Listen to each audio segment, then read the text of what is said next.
का एडिशन। लोकसभा में प्रतिपक्ष के नेता श्री राहुल गांधी ने केंद्र सरकार पर आज जमकर हल्ला बोला। राहुल गांधी ने कहा कि जो महाभारत में अभिमन्यु के साथ किया गया था वही आज देश की जनता के साथ किया जा रहा है।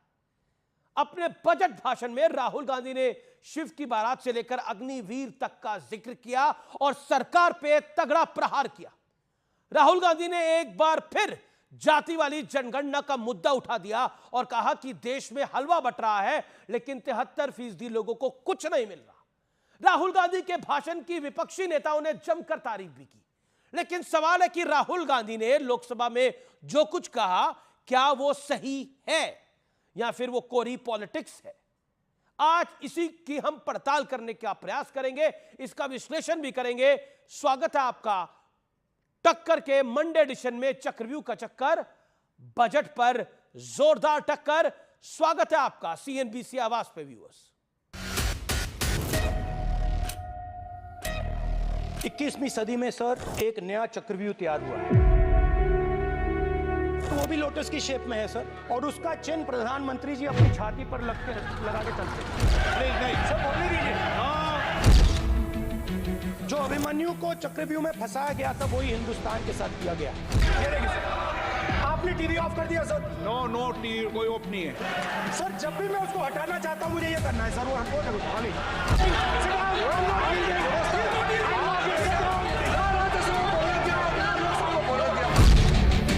चक्रव्यूह से लेकर डर का माहौल तक आज लोकसभा में नेता प्रतिपक्ष राहुल गांधी ने चुन कर सरकार के खिलाफ तीर चलाई, तो पलटवार भी जोरदार हुआ। चक्रव्यूह का एक दूसरा नाम होता है पद्मव्यूह, मतलब लोटस फॉर्मेशन। हिंदू धर्म में चक्रव्यूह का ऑपोजिट क्या होता है जानते हो आप चेयर को एड्रेस। मैं बताता हूं सर। शिव की बारात होती है सर, तो ये लड़ाई शिव की बारात और चक्रव्यूह के बीच में है। जहां भी आपको मौका मिलता है आप चक्रव्यूह बना देते हो। हम चक्रव्यूह तोड़ने का काम करते हैं। पहली बार सेना के जवानों को आपने अग्निवीर के चक्रव्यूह में फंसाया। सही बात। इस बजट में अग्निवीरों के पेंशन के लिए 1 रुपया नहीं है। सेना से जुड़े हमारे अग्निवीर के जवानों को लेकर जो देशवासियों को गुमराह करने की कोशिश की जा रही है, उस संबंध में मैं कहना चाहता हूं जब भी आपका आदेश होगा इस सदन के समक्ष मैं पूरी तरह से अपना अग्निवीरों को लेकर स्टेटमेंट देने को तैयार हूं। और इसके बाद संसद में राहुल गांधी ने सियासी सोशल इंजीनियरिंग का मुद्दा भी फिट कर दिया। इसमें ये जो बजट का जो हलवा है सर, ये बट रहा है। और इस फोटो में सर मुझे एक ओबीसी अफसर नहीं दिख रहा, एक आदिवासी अफसर नहीं दिख रहा, एक दलित अफसर नहीं दिख रहा मुझे। ये हो क्या रहा है सर? मैं चाहता था कि बजट में जाति जनगणना की बात उठे, जो पूरा देश चाहता है। 90% हिंदुस्तान जाति, 95% जाति जनगणना चाहता है। सवाल है कि क्या अग्निवीर से लेकर पिछड़ों और दलितों के मुद्दे पर सिर्फ और सिर्फ सियासत हो रही है? आज इसी मुद्दे पर हो देश की सबसे बड़ी बहस। सियासत का चक्रव्यूह, शिव बारात और अभिमन्यु। और अब टक्कर में वक्त है आज के विश्लेषण का। आइए नजर डाल लेते हैं राहुल गांधी के भाषण का एनालिसिस करते हैं। राहुल गांधी ने जातिगत जनगणना की बात कही और कहा कि जातिगत जनगणना होनी चाहिए, लेकिन कर्नाटक जो कि कांग्रेस शासित राज्य है वहां पे जातिगत जनगणना हो चुकी है। आंकड़े अभी तक जारी नहीं हुए हैं, राहुल जी को वो आंकड़े जारी करवाने चाहिए। हिमाचल में जातिगत जनगणना पर कोई अभी तक एक्शन नहीं है। हिमाचल में भी कांग्रेस शासित राज्य है, कांग्रेस की सरकार है, टुक्कू वहां के सीएम है। जातिगत जनगणना के विरोध में ममता बनर्जी है इंडिया गठबंधन की। अब मैं बढ़ता हूं आगे। अग्निवीर को कुछ नहीं मिलता। सेना ने सर्विस के दौरान मृत्यु पर 1 करोड़ मुआवजा देने की बात कही है। 48 लाख बीमा कवर, 44 लाख अनुग्रह राशि है। 4 साल के कार्यकाल में बचे समय का पूर्ण वेतन और सेवा निधि मिलेगी। इसके अलावा बीएसएफ, सीआईएसएफ, आरपीएफ जैसे केंद्रीय बलों में 10% आरक्षण है। राजस्थान जो कि बीजेपी शासित राज्य है, असम, यूपी, एमपी, इसके अलावा 10 राज्यों में पुलिस भर्ती में आरक्षण है। कुल मिलाकर बीजेपी शासित राज्य या फिर एनडीए शासित राज्यों में आरक्षण देने का प्रावधान पुलिस में भी किया गया है। अब 20 साल में सबसे कम शिक्षा बजट है। शिक्षा, रोजगार, स्किल पर खर्च, पिछला बजट 1.12 लाख करोड़ था, मौजूदा बजट 1.48 लाख करोड़ है, यानी यहां पे बढ़ोतरी है। अब मैं बढ़ता हूं आगे। देश में डर का माहौल है, ये तो अमूमन है, कहा जाता है डर का माहौल है, लोकतंत्र ठीक नहीं है। प्यू रिसर्च सेंटर की ताजा रिपोर्ट के मुताबिक 77% इंडियंस यानी 77% आम भारतीय जो है वो लोकतांत्रिक व्यवस्था से संतुष्ट है। और क्योंकि अमेरिका और ब्रिटेन से गुहार लगाई जाती है, अमेरिका, ब्रिटेन, ऑस्ट्रेलिया जैसे देशों को पछाड़कर भारत दूसरे पायदान पर रहा है लोकतंत्र के मामले के अंदर, और फिर भी कहा जाता है डर का माहौल है। लेकिन बड़ा प्रश्न क्या है? बड़ा प्रश्न यह है, क्या राहुल सत्य को भ्रम के पर्दे से ढकने का एक प्रयास कर रहे हैं? आज आर पार में इस मूल सवाल के साथ मैं जाऊंगा, और मेरे साथ शहजाद पूनावाला हैं भारतीय जनता पार्टी के, मेरे साथ लेफ्ट के विवेक श्रीवास्तव जी हैं, मेरे साथ इस चर्चा में सत्यप्रकाश मिश्रा है, नेता जेडीयू के प्रवक्ता हैं, मेरे साथ सुनील यादव है, प्रवक्ता समाजवादी पार्टी के, मेरे साथ महुआ मांझी सांसद जेएमएम की इस चर्चा के अंदर जुड़ेगी। आप तमाम लोगों का स्वागत है चर्चा में। विवेक, इस चर्चा को ओपन मैं आपसे करता हूं। विवेक जी, ये शिव की बारात, अभिमन्यु और ना जाने क्या क्या, राहुल गांधी के भाषण में सब कुछ आ गया। बहुत अच्छा बोले आज राहुल गांधी। आपने बड़ा अच्छा पैकेज अभी दिखाया, बड़ी ही अच्छी प्रबल वाणी के साथ बोले, सभी मुद्दों पे बोले, और सबसे अच्छी बात उन्होंने चक्रव्यूह की करी कि ये सरकार अपने एजेंडा को फिक्सअप करने के लिए कहीं का चक्रव्यूह कहीं ले आती है। कभी राम मंदिर के मुद्दे को एक चक्रव्यूह के रूप में ला करके फंसाना चाहती है, पोलराइज करने की कोशिश करती है इस देश की जनता को। बजट आया, आम आदमी के लिए कुछ नहीं था, मिडिल क्लास को इनकम टैक्स की रिबेट तक नहीं मिली। पिछले साल जो 5 लाख थी इस बार 3 लाख हो गई। आप शिक्षा की बात कर रहे हैं, शिक्षा पे बजट एलोकेशन एक चीज़ है, लेकिन जो प्राइवेट स्कूलों की फीसें हैं, प्राइवेट कॉलेजेस की फीस है, इंडियन इंस्टीट्यूट ऑफ मैनेजमेंट की फीस है, आईएम्स रोहतक में 5 साल का BA LLB 30-35 लाख का है। मैं सरकारी इंस्टीट्यूशंस की बात कर रहा हूँ। ये पैरिटी कब आएगी, ये डाइवर्सिटी कब खत्म होगी, इस पे प्रश्न हम उठाएंगे, हमें उठाना चाहिए।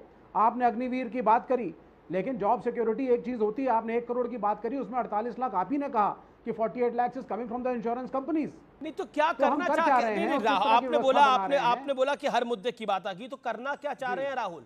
कहना क्या चाह रहे हैं राहुल गांधी? नहीं करना, देखिए 2 मुद्दों के ऊपर हम बड़े क्लियर हैं। पहली चीज सामाजिक न्याय और दूसरी चीज आर्थिक न्याय। ये 2 चीजों को लेकर अगर हम चलेंगे, इंडिया अलायंस का ये मानना है, तभी जाकर के देश आगे बढ़ेगा। और मेरे ख्याल से भाजपा को भी हमारे साथ इस बात में हाँ मिलाना चाहिए। ये जरूरी नहीं है कि ऑपोजिशन की हर बात को आप उड़ा दें और उसको सीरियसली ना लें। सामाजिक न्याय जरूरी है। सामाजिक न्याय का ये मतलब नहीं होता कि उसमें जनरल कैटेगरी के लिए कुछ नहीं है और अपर कास्ट के वो खिलाफ है और वो दलितों और OBCs versus the upper caste है। समाजवादी पार्टी ने अभी नहीं तो इसका क्या है कि देश का हलवा बट रहा है जी, देश का हलवा बट रहा है। और देश का हलवा इसलिए बट रहा है, देश का हलवा क्या बट रहा है? मैं 10 सेकंड और लूंगा। 10 सेकंड के 15 सेकंड लीजिए। देश का हलवा 2 तरीकों से बट रहा है। मैं चाहूंगा सत्यप्रकाश जी इसके ऊपर जरूर लाइट डालें। पहला हलवा आपने टीडीपी और जेडीयू को तो दे दिया, जिन्होंने समर्थन दिया आपको, बिहार और आंध्र प्रदेश के रूप में भव्य तरीके से दिया, बैंड बाजे के साथ दिया। वो सेटिस्फाइड है या नहीं है ये उनकी बात है। ये हलवा बटा है। अब हलवा अगर आप बांट रहे हैं तो गरीबों में भी बांटिए, अन्य राज्यों में भी बांटिए, पैरिटी लाइए। सरकार बचाने के चक्कर में भेदभाव ना करें तो हलवा बटा है। और दूसरी बात, अग्निवीर के ऊपर जो समीक्षा मांगी थी माननीय नीतीश कुमार जी ने, जिनका हम सम्मान करते हैं, बड़ी स्टेटमेंट, उसके ऊपर क्लैरिफिकेशन दें। धर्मगुरु आचार्य प्रमोद कृष्णम का बड़ा ट्वीट। उन्होंने कहा है कि आचार्य प्रमोद कृष्णम ने कहा है कि 60 साल देश को हलवा बांट के खाया, पूरी नजर हलवे पे अटक गई है राहुल गांधी की। राहुल गांधी पे निशाना साधा है। मैं सीधा रुख करता हूं शहजाद पूनावाला का। शहजाद पूनावाला, एक नैरेटिव आपके खिलाफ बड़ा लगातार बिल्ड हो, और वो नैरेटिव है कि आप दलितों के, महादलितों के, ओबीसी के खिलाफ है। और दूसरा नैरेटिव है कि आपने चक्रव्यूह रचा हुआ है। देखिए, चक्रव्यूह कौन रच रहा है और चक्रम व्यू में कौन फंस रहा है और देश का हलवा किसने अपने परिवार तक बांटा, उस बात पर आएंगे। पर अभी विवेक जी ने कहा हर मुद्दे पे बात हुई। नहीं विवेक जी, 1200 किसान कर्नाटका में आत्महत्या कर गए, इस पर बात नहीं हुई। कर्नाटका में दूध, पेट्रोल, डीजल, पानी, बिजली के दाम बढ़ा दिए खटाखट, इस पर बात नहीं हुई। वाल्मीकि स्कैम 180 करोड़ का हुआ, उसमें लैम्बोर्गिनी खरीदी गई एसटी फंड से, उसकी बात नहीं हुई। तेलंगाना का बजट निकला, उसमें 60% तेलंगाना में SC ST का बजट काट दिया गया और 3000 करोड़ माइनॉरिटी को बजट दे दिया गया, इस पर बात नहीं हुई। बात हर चीज की हुई, पर जो बात करनी थी, अगर सामाजिक न्याय की बात थी तो इस पर नहीं हुई। पर हलवे की एक फोटो दिखाई। अब मैं आपको एक फोटो दिखाना चाहता हूं हलवे की। इस फोटो में मुझे बताइए कि कौन हलवा काट रहा है और कौन हलवा दे रहा है। इसमें कोई आपको अफसर OBC SC ST दिखाई दे रहा है? इसमें चिदम्बरम जी है, चिदम्बरम जी के साथ उनके लोग और अफसर है। कोई अफसर OBC नहीं है, SC नहीं है, ST नहीं है। ये इसलिए क्योंकि आज भी जो अफसर इस पिक्चर में थे, मतलब कि निर्मला सीतारमन जी के साथ, ये 87 to 92 के बैच के थे और जो लागू हुआ मंडल कमीशन के आधार पे ऑफिसर्स का आना, वो हुआ 95 से। रोका किसने 1980 से 90 तक? इंदिरा जी ने, फिर राजीव जी ने। उसके बाद राजीव जी ने खड़े होकर मंडल का विरोध किया। उसका समर्थन किसने किया था? भारतीय जनता पार्टी ने। अच्छा, एक बात बता दीजिए कि रिजर्वेशन इन प्रमोशन दलितों के लिए किसने रोका? मुलायम सिंह यादव जी ने अपने कार्यकाल में। उसके बाद बता दीजिए कि रिजर्वेशन के बारे में 1961 में लेटर लिखकर किसने कहा कि मैं इसको नहीं चाहता हूं? नेहरू जी ने। वाह, उनकी गोद में बैठकर आज रिजर्वेशन और आरक्षण और बाकी बात कर रहे हैं। और आखिरी बात मैं कहना चाहता हूं, बीच में मत बोलिए, बीच में मत बोलिए विवेक जी, मैंने आपके बीच में नहीं बोला है। विवेक जी, मैंने आपके बीच में नहीं बोला है। विवेक जी, मैंने आपके बीच में नहीं बोला है। मैं टॉलरेट नहीं करूंगा, मेरे बीच में नहीं बोलेंगे। और मैं भाई अमीश जी, उनको इतना मौका मिला। अमीश जी, ये तरीका ठीक नहीं है। अमीश जी, मैं अपनी बात पूरी रखूंगा, उसके बाद ही आगे डिबेट होगी। नहीं अमीश जी, मैं नहीं अलाउ करूंगा। अमीश जी, मैं अलाउ नहीं करूंगा। अमीश जी, मैं अलाउ नहीं करूंगा। मैं स्टूडियो में बैठा हूं, मेरी बारी है, मैं पूरा बोलूंगा। अमीश जी, शहजाद, जब राहुल गांधी ने तस्वीर दिखाई, जब राहुल गांधी ने तस्वीर दिखाई, जरा जूम कीजिए। उन्होंने कहा कि ये हलवा बट रहा है, कोई OBC SC ST का दिखाई नहीं देता। जरा जूम कीजिए कैमरामैन, जूम कीजिए जी। ये पता है ये व्यक्ति कौन है? निर्मला जी के लेफ्ट पे ये है पंकज चौधरी। ये OBC समाज से आते हैं। आज राहुल गांधी ने पंकज चौधरी जी का और उनके पूरे समाज का अपमान किया है। कभी वो कहते हैं मोदी जी चोर है, मोदी जी का समाज चोर है, OBC नहीं है। सदन में निर्मला जी क्यों नहीं बोली ये बात? निर्मला जी, देखिए निर्मला जी तो माथा पकड़ गई कि इस प्रकार से भी बातें होंगी। कांग्रेस कह रही है घबरा गई निर्मला जी। अरे निर्मला जी, माथा पकड़ लिया। अब मैं बताता हूं हमने क्या बना दिया। अरे भाई, जिस सरकार का प्रधानमंत्री OBC वर्ग से है, अति पिछड़ा समाज से आता है, पहला OBC प्रधानमंत्री जिसने कार्यकाल पूरा किया, जिसके मुख्यमंत्री चाहे वो मोहन यादव जी हो, वो OBC है, जिन्होंने मुख्यमंत्री OBC नहीं बनाया, रेवंत रेड्डी बना दिया, वो दूसरों को ज्ञान दे रहे OBC के बारे में। और मैं आज पूछना चाहता हूं कि आपके पास मौका था, तेलंगाना का मुख्यमंत्री किसको बनाया आपने? रेवंत रेड्डी को बनाया। अब आपने यू मेड योर पॉइंट। महुआ मांझी, ये बहुत OBC की बात हो रही है, बहुत दलित महादलित की बात हो रही है, लेकिन आज जो अफसर हैं, उन अफसरों की कमिश्निंग कब हुई थी? तब सरकारें किसकी थी? तब कांग्रेस की सरकारें थी, राहुल जी के परिवार की सरकार थी। तब इन अफसरों की जब कमिश्निंग हुई, आज राहुल जी कह रहे हैं कि यहां पर कोई अफसर नहीं है जो OBC होता है, लेकिन इन अफसरों की कमिश्निंग कब हुई? ये प्रणाली कब बनी? ये सवाल तो पूछे जाएंगे। सिर्फ हिट एंड रन तो हो नहीं सकता ना राजनीति के अंदर। Let's talk factual. You are a member of parliament. Mahua ji, मैं झारखंड मुक्ति मोर्चा से हूँ। हाँ, मैं झारखंड मुक्ति मोर्चा से हूँ और एक बंगाली परिवार से भी हूँ। और हम ना अपने परिवार से और ना ही अपने पार्टी से, दोनों तरफ से हम लोगों ने कभी ऊंच नीच, जाति, धर्म पर राजनीति की ही नहीं। हमारे लिए सभी बराबर हैं। तो राहुल जी गलत कर रहे हैं। देश के संविधान में तो राहुल जी ऊंच नीच की पॉलिटिक्स कर रहे हैं। नहीं कर रही हूँ। जातियों की राजनीति कर रहे हैं, जातिवाद कर रहे हैं। मैं बता रही हूँ ऊंच नीच की पॉलिटिक्स। ऊंच नीच की पॉलिटिक्स चूंकि भाजपा करती है तो उनको जवाब देना पड़ता है। जब आप किसी पर आरोप लगाएंगे, प्रत्यारोप करेंगे, तो निश्चित रूप से उन्हें भी कहीं ना कहीं उन चीजों पर बात करनी पड़ती है। मजबूरन राजनीति में जवाब भी देना पड़ता है और इसीलिए उन्होंने कहा होगा। लेकिन जो हमारे देश की राजनीति रही है अब तक की, हम लोग जिस स्कूल में पढ़े हैं मैं रांची के स्कूल्स में पढ़ी हूँ और वहां पर कभी हमने बहुत जाति अच्छी धर्म को बात लेकर आप कह रही हैं। राजनीति I होते नहीं agree with देखा। you on this हम stuff। लोग एक दूसरे के आप परिवार में आना समन्वय की जाना बात कर हर रही हैं। पर्व त्योहार में। अब महुआ जी, आप बहुत नहीं, जानी होली, मानी लेखिका दिवाली, हैं। ईद और आप सुनिए, बहुत बड़ी राइटर हैं क्रिसमस हम लोग सब में शिरकत करते जी। रहे। आप बहुत बड़ी राइटर हैं, बहुत तो बड़ी हम लोग लेखिका इस हैं। चीज को आपको हम नहीं पढ़ते जानते, हुए हम लोग इस पर बात भी नहीं आपको करते। हमने बहुत पढ़ा है और अभी भी पढ़ते रहते हैं। एंड धन्यवाद, और धन्यवाद इसके लिए। पर्सनल फ्रेंड, मैं बहुत आपकी इज्जत करता हूँ, बहुत रिस्पेक्ट करता हूँ जी। आप बहुत धन्यवाद आपको लेकिन इसके लिए। मेरा हाँ। मैडम, मेरा जो हम्बल प्रश्न है वो ये है और मैं चाहता हूं कि इसका साफ गोई से जवाब दिया जाए। आज राहुल जी ने बोला कि जातिगत जनगणना होनी चाहिए। कर्नाटक में राहुल जी की सरकार है, यानी कांग्रेस की सरकार है, वहां जातिगत जनगणना के आंकड़े जारी नहीं हो रहे।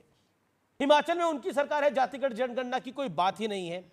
ममता बनर्जी जातिगत जनगणना के विरोध में है। मतलब वो समन्वय अपनी सरकारों में नहीं बना पा रहे, वो समन्वय अपने अलायंस पार्टनर में नहीं बना पा रहे, देखिए, और वो संसद में ये बात कह रहे हैं। यानी जिस- आप दिखा कुछ रहे हैं, कर मैं कुछ बता रहे रही हूँ हैं। कि यानी वो नहीं, जो कहा जाता है ना कि हम दिखाते तो है कि हम ये कर रहे हैं, लेकिन पीछे वो करते नहीं है। हाथी के दांत। अब मैं ये बात वो बात नहीं थोड़ी है। बोल सकता देखिए, इस देश में अलग अलग जी, राज्यों महुआ जी। मैं एक लाइन में बताना चाहूंगी बिल्कुल कि मैडम। अलग अलग राज्यों में अलग अलग परिस्थितियां हैं और परिस्थिति के अनुरूप उस राज्य में ये निर्णय लिया जाता है राज्य सरकार द्वारा कि वहां पर जातिगत जनगणना जरूरी है कि नहीं है। जहां उनके साथ ज्यादा अन्याय हो, बराबरी ना हो, जहां वो बहुत ज्यादा पिछड़े हो, तब जाकर लोग इन पर बात करते हैं। मुझे मैडम, लगता ऑल है ड्यू कि जिन रिस्पेक्ट राज्यों पर में अभी तक नहीं राहुल हुआ, गांधी जी जो कह रहे कांग्रेस हैं, के- नेता प्रतिपक्ष कह रहे हैं कि हमें पूरे देश में कराना है। तो मैंने इस संदर्भ में ये सवाल पूछा। एक ओके बात। Sadat, 30 second rebuttal to ma'am. अलग अलग Politics एक सेकंड महुआ जी, परिस्थितियां महुआ जी, बदलती बड़े हैं। आदर एक सेकंड, से BJP spokesperson wants to make a point. BJP Mahua ji, आपकी जानकारी के लिए 2013 वाली कांग्रेस की सरकार में उन्होंने ये वादा किया था, उन्होंने सर्वे करवाया और आज तक रिपोर्ट जारी नहीं की है, क्योंकि डीके शिव कुमार ने कोट अनकोट रिकॉर्ड पे कहा है कि यदि सर्वे जारी करोगे तो मैं तो निकला। तो ये बात उन्होंने ऑन रिकॉर्ड कही। दूसरी बात, पूरे देश में जाति जनगणना करानी है, परंतु कर्नाटक और हिमाचल नहीं। क्यों, वो भाई बाहर से है क्या? तीसरी बात मैं आपसे पूछना चाहता हूं कि अभी आप तो बात कीजिए ही मत, ये तस्वीर देखिए, ये पता है किसकी तस्वीर है? ये झारखंड, क्योंकि वो बांग्लादेशी घुसपैठियों के खिलाफ प्रदर्शन कर रहे थे। ये तो इनकी सरकार का हाल है। और आखिरी में मैं सिर्फ इतना पूछना चाहता हूं कि यहां पर समाजवादी पार्टी, क्योंकि उनके पास नेक्स्ट जाएंगे ही आप जी, रिजर्वेशन इन प्रमोशन दलितों के लिए किसने रोका था ठीक उत्तर है, ये प्रदेश आपका में? पॉइंट है। मैं पहले महुआ जी अपनी बात को रख ले, then Sunil Yadav. Mahua ji, JMM member of parliament. देखिए, हाँ, मैं कहती हूँ कि कई बार चीज़ें कुछ होती हैं और दिखाया कुछ और तरह से जाता है। अभी चुनाव का वक्त है, बहुत तरह से राजनीति करेगी भाजपा, क्योंकि भाजपा चुनाव के पहले कोई ना कोई ऐसा मुद्दा तैयार करती है। शांत राज्यों में भी आप देखेंगे कि अचानक से वो चुनाव के ठीक पहले अशांत हो जाता है। पूरे कभी देश में कुछ होता है, कभी जब एमपी इलेक्शंस आते हैं तो राष्ट्रीय स्तर पर कोई बड़ी घटना होती है, और जब स्टेट के इलेक्शंस होते हैं तो वहाँ पर भी उस तरह की कोई ऐसी घटना निश्चित रूप से होती है जिसके कारण चुनावी समीकरण बिगड़ जाए और फिर वो वोट की राजनीति करने में वो सफल हो जाए। तो इसी तरह से अब चूंकि झारखंड में अभी चुनाव होने हैं, अब देखिएगा बाकी राज्यों में भी कुछ ना कुछ होगा। हॉस्टल में घुस के आदिवासी समाज के बच्चों को मारा, आदिवासी बच्चों को मारा, क्योंकि बांग्लादेशी घुसपैठियों के खिलाफ पाकुर में जो हुए घुसपैठ, लैंड जिहाद और लव जिहाद पे बोला, इसलिए मार दिया। तेलंगाना में दलितों का बजट काटा, तेलंगाना में ट्राइबल का बजट काटा, कर्नाटक में ट्राइबल के नाम पर चोरी की, स्कैम किया। आप पीडीए हैं। ओके, और पीडीए के नाम पर किसको बना दिया नेता प्रतिपक्ष? ओके, वो सपा का मामला है। महुआ मांझी तो जेएमएम से हैं, आपका निशाना सारा सपा के ऊपर है। नहीं, मेरा निशाना ये पीडीए के नाम पे करने वाली राजनीति पर है। ठीक है, सत्यप्रकाश मिश्रा, चक्रव्यूह का एक दूसरा नाम होता है पद्मव्यूह, मतलब कमल के आकार का। हिंदू धर्म में चक्रव्यूह का उल्टा शिव की बारात होती है। तो एक तरफ तो शिव के बाराती हैं और एक तरफ आप चक्रव्यूह रच रहे हैं राहुल गांधी के लिए, लेकिन राहुल गांधी वो नेता हैं कि वो उस चक्रव्यूह से निकल जाएंगे। अमीश देवगन जी, राहुल गांधी थोड़ा बहुत अधकचरा आजकल पढ़ रहे हैं। चलिए, उन्होंने चक्रव्यूह पढ़ा, पद्मव्यूह पढ़ा, क्या था, लेकिन मैं बता रहा हूं, इस देश को कांग्रेस के परिवारवाद उसके एलचे बेलचे चमचे के चक्रव्यूह से निकालकर सबका साथ और सबका विकास, सबका प्रयास, सबका विश्वास के रास्ते विकसित भारत की ओर ले जा रहे हैं, जो राहुल गांधी के समझ में नहीं आएगा। उनको जो हलवा समझ में आता है, एक हलवा राहुल गांधी जी के घर में सोनिया जी ने बनाया, बेटे को दे दिया रायबरेली सीट, अपने जो उनके कर्मचारी थे किशोरी लाल शर्मा, उनको दे दिया अमेठी सीट, और जब वायनाड से जीत करके वो सीट छोड़नी पड़ी तो बहन जी, उनकी जो प्रिय बहन जी हैं प्रियंका गांधी, उनको हलवा खिला दिया वायनाड सीट। वायनाड में कोई अल्पसंख्यक नहीं मिला क्या? अमेठी में कोई दलित नहीं मिला क्या? उनको हलवा बांटते, कोई ओबीसी को देते सीट, किशोरी लाल शर्मा को दिया, ब्राह्मण जाति से आते हैं। भूल जाते उस वक्त कि जब परिवारवाद का सारा हलवा बांटते हैं तो किस किस जाति को बांटते और किसको बांटते हैं। जाति के आरक्षण को, ओबीसी के सामाजिक न्याय के पूरे मसौदे के फाइल पर कांग्रेस 15 साल कुंडली मार करके बैठी रही। शर्म नहीं आती राहुल गांधी को? इसको भी पढ़ लेना चाहिए। चेहरे से नकाब उतर जाएगा जब भारत के इस मोदी सरकार 3.0 में 29 मंत्री ओबीसी समाज से हैं, 5 अल्पसंख्यक समाज से हैं, और जहां इनकी सरकार है तेलंगाना में, वहां एक मुस्लिम ओबीसी कोई मंत्री नहीं है। शर्म नहीं आती ऐसे झूठ बोलने पे? कांग्रेस ने झूठ बोलने का ठेका लेके रखा है क्या? देश समझता है, देश का मतदाता समझता है, देश की जनता समझती है, हलवा एक ट्रेडिशन है, बराबर के हिस्से में सबको मिलेगा। 9 दिन का वो प्रयोग फाइनेंस मिनिस्ट्री में सदियों बहुत पहले से चलता आया है। उस हलवे का अर्थ राहुल गांधी जी को समझ में नहीं आएगा। रही बात चक्रव्यूह की, देश का हलवा बट रहा है, देश कांग्रेस की चक्रव्यूह से बाहर निकल चुका है। ये देश जाति पर आते हैं। क्या कह रहे हैं? मैं कह रहा हूं राहुल जी ने बोला देश का हलवा बट रहा है। नहीं, देश का हलवा नहीं बट रहा है, देश तो आगे बढ़ रहा है। राहुल गांधी जी को दिख नहीं रहा है, उनको चक्रव्यूह दिख रहा है, क्योंकि उस झूठे चक्रव्यूह में खुद वो फंसते चले जा रहे हैं और जनता उनको नकार रही है। आखिरी बार राहुल गांधी जी ने किस दलित को इस समाज में आगे बढ़ाया, आगे बढ़ा करके उनको हलवा खिलाया? मैं उनका सम्मान करता व्यक्तिगत रूप में यदि वो अमेठी का सीट किसी दलित को लड़ाते, मैं उनका सम्मान करता यदि वायनाड का सीट किसी अल्पसंख्यक या दलित को लड़ाते। हलवा बांटा पूरे परिवार में, अखिलेश यादव ने हलवा बांटा अपने घर में, राहुल गांधी ने हलवा बांटा अपने घर में, देश में नहीं बांटा। आज जो बजट में 1 करोड़ युवाओं को 5,000 रुपया मिलने जाएगा, उससे उनको दर्द उठ रहा है। आज किसानों को यदि मैक्सिमम बेनिफिट मिल रहा है, उससे उनको दर्द उठ रहा है। दिक्कत क्या है राहुल गांधी जी की? बजट ऐसा आया है कि विकसित भारत का गेट खटखटाने वाला बजट आया है। इस पर वो कुछ बोल नहीं पा रहे तो उलूल जुलूल बोल रहे।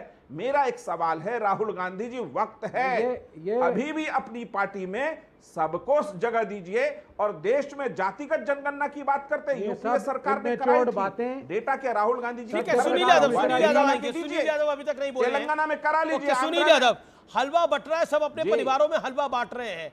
मोदी जी पूरे देश में हलवा बांट रहे हैं, राहुल जी अपने परिवार में बांट रहे हैं, जेडीयू कह रही है, अखिलेश जी अपने परिवार में बांट रहे हैं।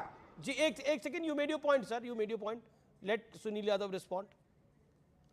सुनील जी, देखिए अमीश भाई, जिनको बड़ी संख्या में हलवा मिल गया है वो तो मोदी जी के गुणगान करेंगे, उनकी मजबूरी है, मुझे उनको कुछ नहीं कहना।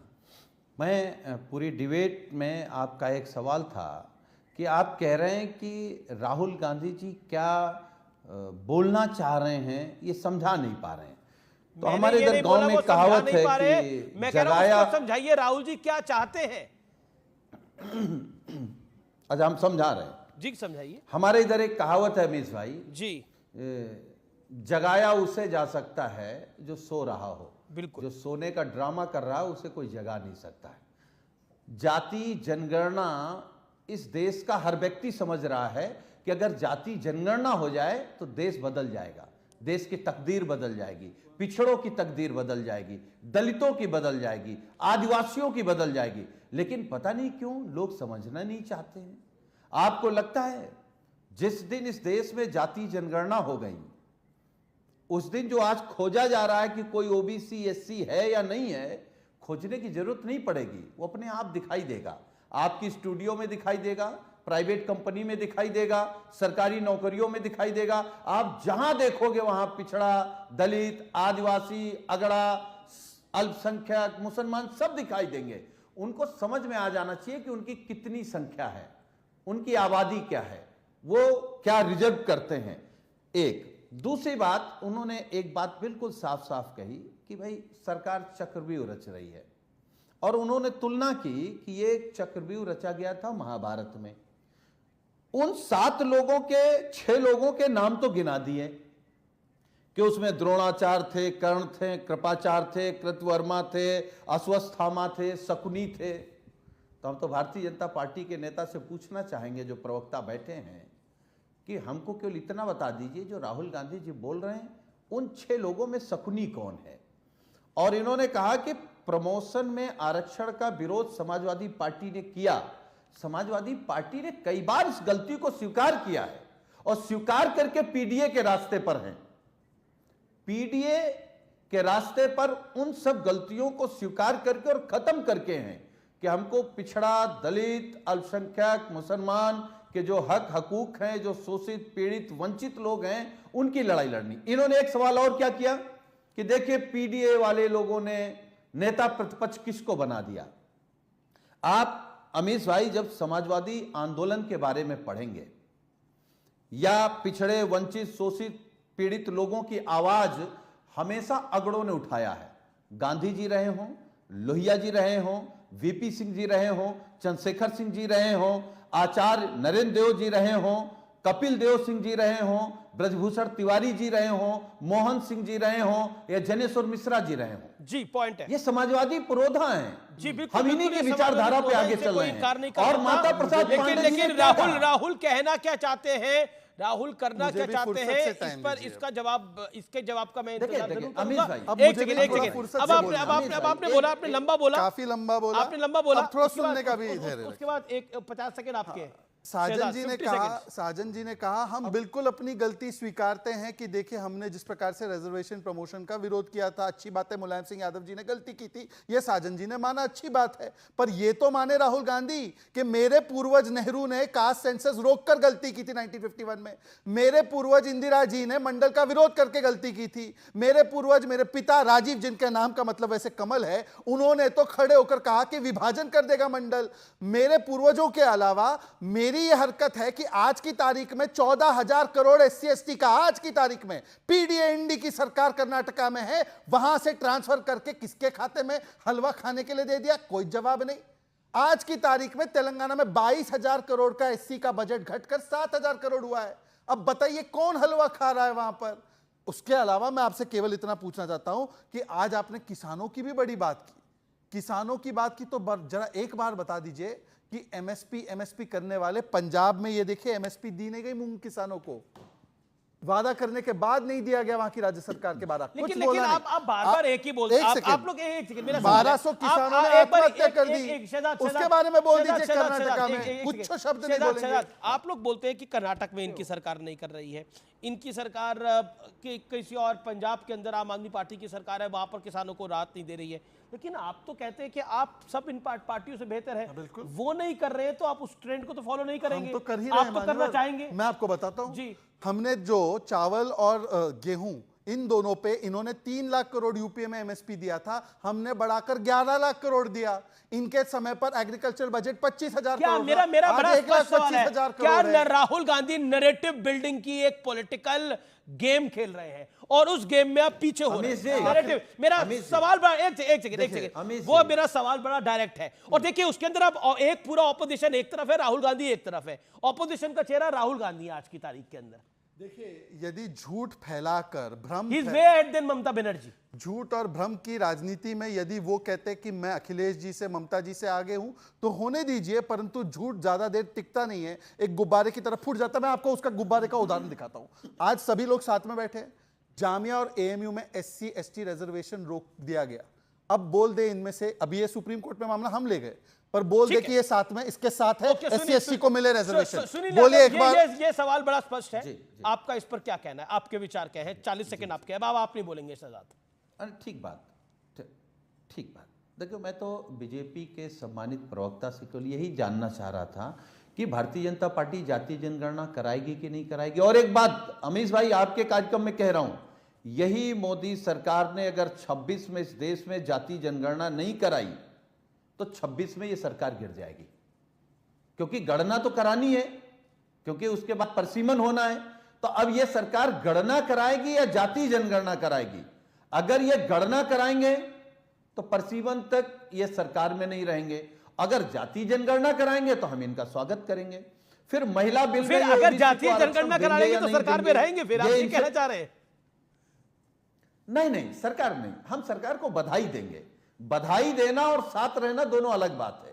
अगर सरकार कोई अच्छा काम करे, लेकिन इसको एक अलग भाषा के अंदर बीजेपी, देखिए सुनील यादव, आप बड़े परिपक्व नेता हैं, आप बड़े परिपक्व नेता हैं, इसको एक भाषा के अंदर जिस तरीके से राहुल जी ने बोला और जिस तरीके से सदन में बात हुई, और एक वर्ग ये भी कह रहा है बड़ा कि ये उकसाना है, ये समाज को उकसाना भी होता है, तो क्या आपको लगता नहीं है कि अगर उत्तेजित और उकसाया जाएगा, एक तरफ तो आप जाति में बांटेंगे और दूसरी तरफ आप एक मुश्त की बात करेंगे, तो कैसे काम चलेगा?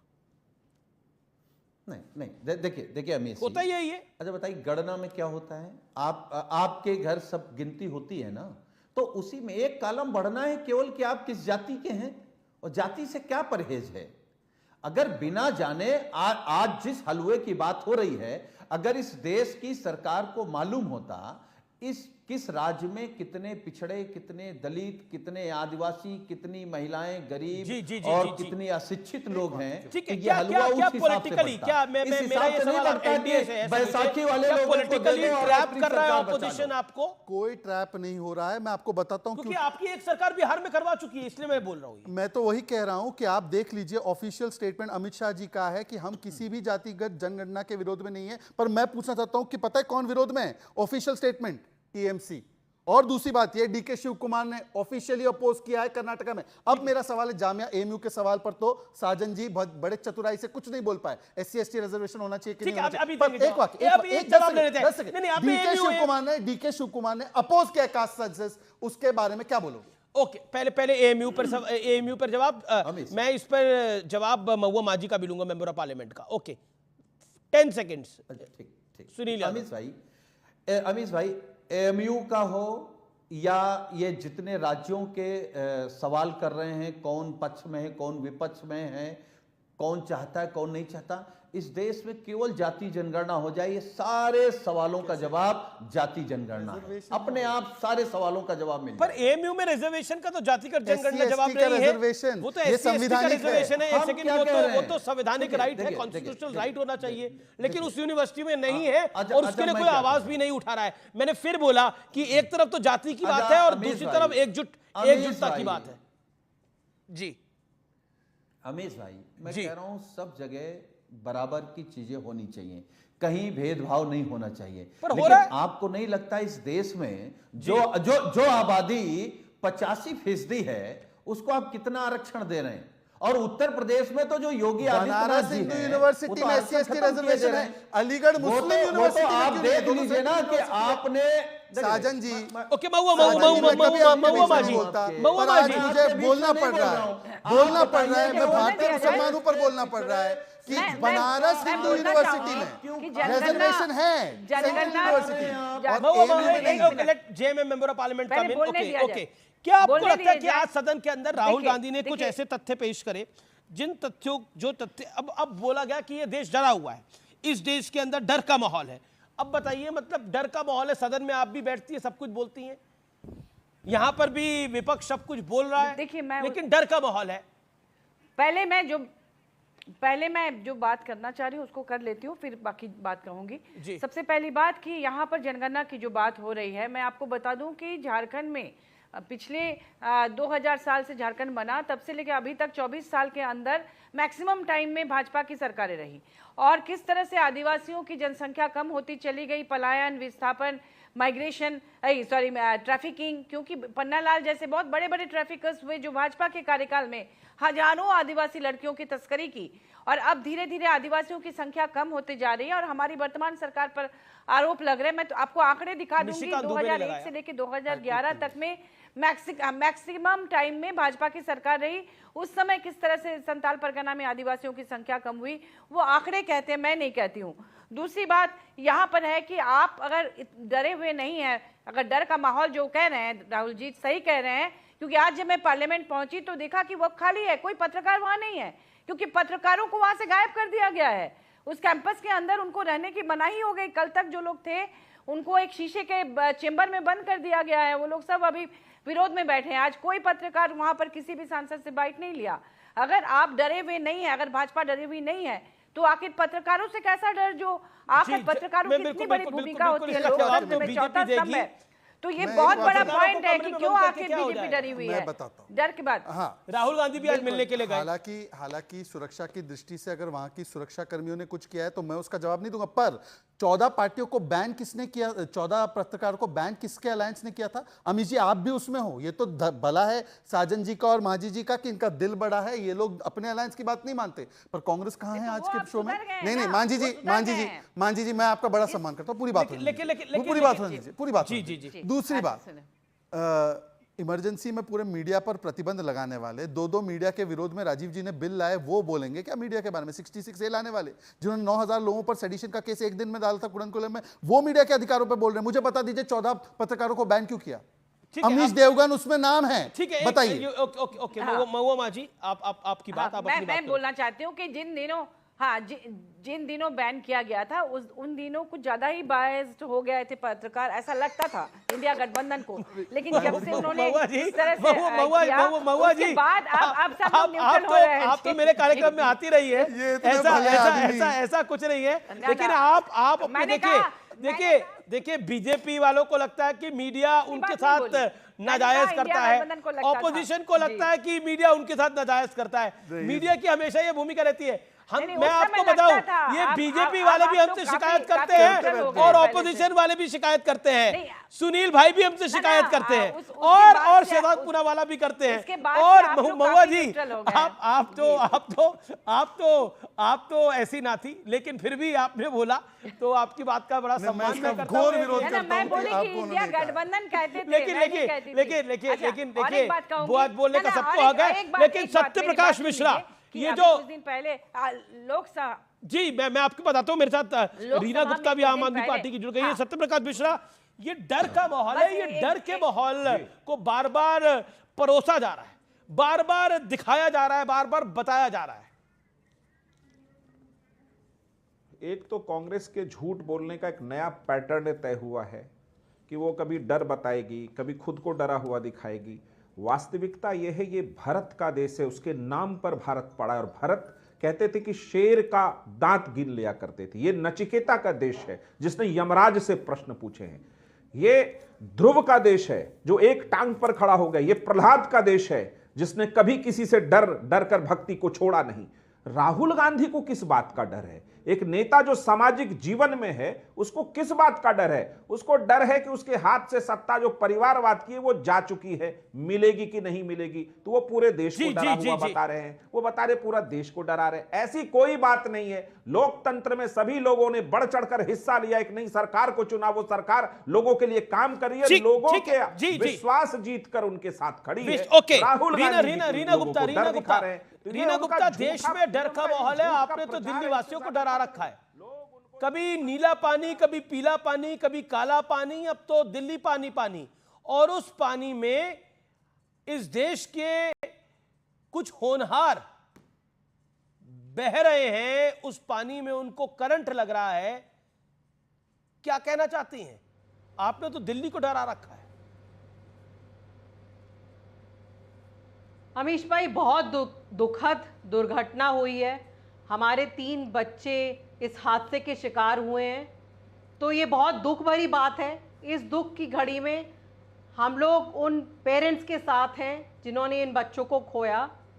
लेकिन दिल्ली की जो पूरी व्यवस्था है उसको भारतीय जनता पार्टी एलजी के मार्फत जो है उसको खराब करने की, दिल्ली को मिसगवर्न करने की पूरी कोशिश कर रही है। आप देखिए, 23 फरवरी को सौरभ भारद्वाज ने चिट्ठी लिखी कि डीसिल्टिंग के लिए मीटिंग बुलाई जाए। दिल्ली के चीफ सेक्रेटरी मीटिंग में नहीं आते हैं। सौरभ भारद्वाज जी ने कहा कि जो डीसिल्टिंग हो रही है उसकी थर्ड पार्टी ऑडिट होनी चाहिए कि इसमें कौन पैसा खा रहा है, क्योंकि डीसिल्टिंग नहीं हो रही है। थर्ड पार्टी ऑडिट नहीं कराया जाता। ये वही चीफ सेक्रेटरी हैं जो भारतीय जनता पार्टी के चहेते हैं। 2-2 बार इनको एक्सटेंशन दिया गया है। मैडम मैं देखिए, आपकी और बीजेपी की अपनी सियासत है, आपकी बीजेपी कांग्रेस की अपनी सियासत है। कांग्रेस भी कह रही है आप जिम्मेदार हैं, बीजेपी कह रही है आप जिम्मेदार हैं, आप कह रहे हैं कि बीजेपी जिम्मेदार है। लेकिन मेरा प्रश्न ये है कि उन छात्रों का तो कोई दोष नहीं था, उन छात्रों को तो कोई दोष नहीं था। जब एमसीडी में आप हैं, शासन में आप हैं, तो जिम्मेदारी आपकी नहीं बनती? क्या आप ये कह रही हैं? अमीश भाई, दिल्ली में आप अच्छी तरह जानते हैं कि अगर कोई अफसर काम नहीं कर रहा है तो उस अफसर को सस्पेंड करना, उसका ट्रांसफर करना, ये सिर्फ एलजी कर सकते हैं। हम तो 24 घंटे से कह रहे हैं कि एक को सस्पेंड करो। सस्पेंड क्यों नहीं करते? तो क्यों एलजी सस्पेंड नहीं कर रहे हैं? क्या कारण है? अमीश भाई कंप्लीट करने दीजिए, कंप्लीट करने दीजिए प्लीज। आपने अपनी बात को 2.5 मिनट रखा, 2.5-3 मिनट रखा। 30 सेकंड का रिबटल, 30 सेकंड का रिबटल मैं अलाउ कर रहा हूं। एक सेकंड मैं आपको मौका दूंगा आगे। 30 सेकंड शायद। उन्होंने कहा कि फरवरी में सौरभ जी ने मीटिंग बुलाई, कोई आया नहीं, कुछ इसलिए कुछ हुआ नहीं, हम तो बोलते रह गए। दिल्ली की जनता को आश्वासन देना चाहूंगी कि इस बार दिल्ली की जनता मॉनसून एंजॉय करेगी और किसी भी तरह। ये शैली ओबरॉय का कुछ दिनों पहले का बयान है। तो फिर शैली ओबरॉय जी तो धरने पे बैठती ना, बोलती कि देखिए आ नहीं रहे हैं, इस बार एंजॉय नहीं, इस बार तो कहर होने वाली है। दूसरी बात, 9 जुलाई को दिल्ली की फायर सर्विसेज ने क्लियरेंस दिया कि यहाँ पर बेसमेंट में स्टोरेज करना है। वहाँ के बाद वो चलने लगी लाइब्रेरी और क्लासेस। वहाँ पर कितनी बार इन्होंने बोला फायर सर्विसेज ने इसको शट डाउन करा दो, इसमें डिटेल मुझे नोट दिखा दीजिए। 26 जून को एक विद्यार्थी ने लेटर लिखा दिल्ली सरकार को, ईमेल भेजा कि इसमें देखे अवैध काम हो रहे हैं, इसको बंद करवाइए। और उसके अलावा 15 दिन पहले जो व्हाट्सएप ग्रुप है, एमएलए का व्हाट्सएप ग्रुप, मेरे पास स्क्रीनशॉट है। इस समय की एक बड़ी खबर आ रही है, शिक्षा मंत्री एचआरडी मिनिस्टर धर्मेंद्र प्रधान ने पहली बार इस विषय पर बोला और कहा है कि कोचिंग सेंटर्स पर सुझाव हम देते हैं और लगातार देते रहते हैं। जनवरी में भी सुझाव दिए गए थे लेकिन उन पे अमल नहीं हुआ है, एडवाइजरी का पालन नहीं किया गया है। क्लियर कट कह रहे हैं एचआरडी मिनिस्टर। किसका दोष है? सुझावों का राज्यों का जिम्मा होता है, यानी दिल्ली के अंदर अगर दिल्ली की सरकार है उसका जिम्मा है। क्लियर कट कह रहे हैं। मैं सीधा रुख करता हूं रीना गुप्ता का। रीना गुप्ता, आपका रिएक्शन। आपको शहजाद टाइम दूंगा, आपको नहीं मिला था टाइम। रीना गुप्ता।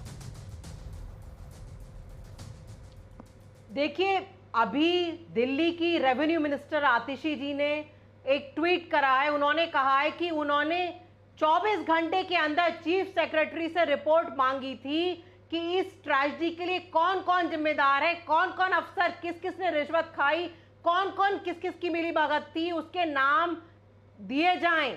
24 घंटे से ज्यादा बीत गए और वो रिपोर्ट नहीं दी गई है। रिपोर्ट मांगी दिल्ली में। जी देखिए, दिल्ली में क्या चल रहा है कि दिल्ली में एलजी महोदय अपने चहेते अफसरों को लगा रहे हैं। वो अफसरों के थ्रू मानामानी चल रही है। मैडम एक बात बताइए, ये ब्लेम गेम से ये आप बोलने नहीं दे रहे अमीश भाई, ये कोई फायदा नहीं है। ब्लेम गेम नहीं है ना, ये ब्लेम गेम ही तो है कि दिल्ली में एलजी अपने मनपसंद अफसर को लगा रहे हैं, इसलिए 3 लोगों की जान चली गई है। नहीं है, अरे एलजी साहब हो या सीएम साहब हो, सीएम साहब तो जेल में है, लेकिन या मंत्री साहब हो, मैडम सब साहबों को मेरा निवेदन है, 3 लोगों की जान चली गई है। आप समझना नहीं चाह रहे हैं। कौन समझना नहीं चाह रहा? बताइए कि अगर आप समझना नहीं चाह रहे हैं, आप मुझे बोलने नहीं दे रहे हैं। अगर दिल्ली के मंत्री बोल रहे हैं कि डिसल्टिंग क्यों नहीं हुई, सस्पेंड करो कर्मचारियों को, क्यों सस्पेंड नहीं कर रहे हैं? दिल्ली में सस्पेंड करना, ट्रांसफर करना सिर्फ एलजी के हाथ में है। ओके। जो कर्मचारी दिल्ली के मंत्रियों की बात नहीं मानता दिल्ली के अफसर मुख्यमंत्री की सुनते ही नहीं है। मुख्यमंत्री तो खैर अभी है नहीं, वो तो जेल में है, लेकिन वो मंत्रियों की नहीं सुनते तो क्या करें? देखिए, आम आदमी पार्टी 10 साल से कॉर्पोरेटर, इनका विधायक, इनका सरकार, इनकी दिल्ली जल बोर्ड, इनका एमसीडी भी, इनका जल, उसके बाद जल विभाग के साथ साथ फायर सर्विसेज, इनका सरकार इनकी, परंतु दोष हमारा। मैं कह रहा हूं कि अगर कुछ सुनते नहीं, कुछ करते नहीं है तो फिर स्कूल का क्रेडिट कैसे ले लेते हैं भाई? अभी ये तरीका तो ठीक नहीं है। आपके बीच में नहीं बोला, लंबा बोली वो। हाँ, हेल्थ का क्रेडिट लेना है तो वो क्रेडिट मेरा है, तब कोई रोक नहीं रहा है। स्कूल का क्रेडिट लेना है तो वो क्रेडिट मेरा है, कोई रोक नहीं रहा है। पर आज जब जिम्मेदारी की बात है, मैं इनसे पूछना चाहता हूँ, फायर सर्विसेज ने 9 जुलाई को दिया था एनओसी, आप बता दीजिए कि किसके खिलाफ आपने लिखकर बोला कि इसको सस्पेंड करो। ठीक है, जवाब। नहीं, पूरी बात प्लीज, ठीक है। पूरी बात हो जाने दीजिए। एमसीडी के कौन से कर्मचारी, जबकि 26 जून को कंप्लेंट आ गई थी। अब मैं आपको बताता हूं असलियत यह है कि जब 4 अप्रैल को एलजी साहब ने बोला मंत्रियों को कि मीटिंग करते आइए, तो नहीं आए। उसके बाद 2023 से एपेक्स कमेटी की, जो फ्लड कंट्रोल कमेटी की, उसकी मीटिंग नहीं हुई है। और उसके बाद भी मैं बताना चाहता हूं कि यूनिफाइड अथॉरिटी फॉर डिसल्टिंग ड्रेन्स, ये सौरभ भारद्वाज जी को दिया गया था, उन्होंने 2023 से फाइल दबा के रखी है। मैं पूछना चाहता हूं कि आपके पास वक्फ को 1 करोड़ से बढ़ाकर 62 करोड़ देने का पैसा है, आपके पास INFC का बजट 66% कम करने आए। आप बता दीजिए कि आपने फ्लड कंट्रोल का बजट और डिसिल्टिंग का बजट कितना बढ़ाया? आपने शीश महल का बजट तो बढ़ा दिया, आपने एडवर्टाइजिंग का बजट 4200%। तो व्यूअर्स एक अंतराल के लिए रुकेंगे। आप देख रहे हैं CNBC आवाज पे टक्कर का मंडे एडिशन। एक ब्रेक के बाद वापस आ रहे हैं। हम बात करेंगे दिल्ली में जो छात्रों के साथ हुआ है उसकी। ब्रेक के बाद आप देख रहे हैं व्यूअर्स CNBC आवाज।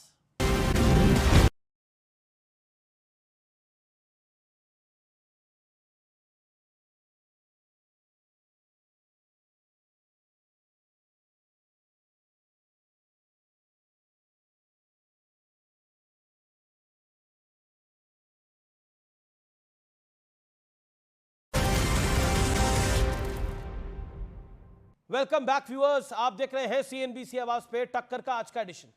आज बात व्यूअर्स दिल्ली की। दिल्ली क्यों बेबस है? दिल्ली के हालात क्यों बदतर होते जा रहे हैं? दिल्ली में पहले नीला पानी, फिर काला पानी, फिर बिन पानी और अब पानी ही पानी, और थमती सांसों की कहानी। दिल्ली के ओल्ड राजेंद्र नगर के एक कोचिंग सेंटर में 3 स्टूडेंट्स की मौत ने इस शहर की पोल खोल के रख दी है। इस दर्दनाक कहानी में परेशान करने वाली बात यह है कि जवाबदेही तय होने की बजाय एक दूसरे पर आरोप पड़े जा रहे हैं, लीपापोती की जा रही है। दिल्ली सरकार और एमसीडी जिनके पास है, वो अधिकारियों को घेरने के नाम पर एलजी से सवाल पूछ रहे हैं, लेकिन ये कोई बताने को तैयार नहीं है कि उस कोचिंग सेंटर को इसी जुलाई में फायर सेफ्टी सर्टिफिकेट किसने और क्यों दिया था। यह भी कोई बता नहीं रहा है कि जरा सी बारिश से दिल्ली दरिया क्यों बन जाती है, जबकि दिल्ली की मेयर शैली ओबरॉय ने हाल ही में कहा था कि इस साल दिल्ली वाले बरसात को एंजॉय करेंगे। अगर यह एंजॉय करना है मैडम, तो वी डोंट वांट इट। आज हमने दिल्ली का एक विशेष कैलेंडर तैयार किया है। इस कैलेंडर से आप दिल्ली की दुर्दशा का आसानी से अंदाजा लगा सकते हैं, और उसको सीरियसली देखें। आज जरा जनवरी और फरवरी में दिल्ली का कैलेंडर ठिठुरन भरी सर्दी के साथ शुरू होता है। इस दौरान हम घोटने वाली हवा दिल्ली को गैस चैंबर में तब्दील कर देती है हमें। इसके बाद अप्रैल से जून तक दिल्ली वाले पानी की एक एक बूंद के लिए तरसते हैं। आपने पानी के टैंकरों के पीछे लोगों के हजूम को और एक बाल्टी पानी के लिए औरतों को और बच्चों को दौड़ते हुए देखा होगा।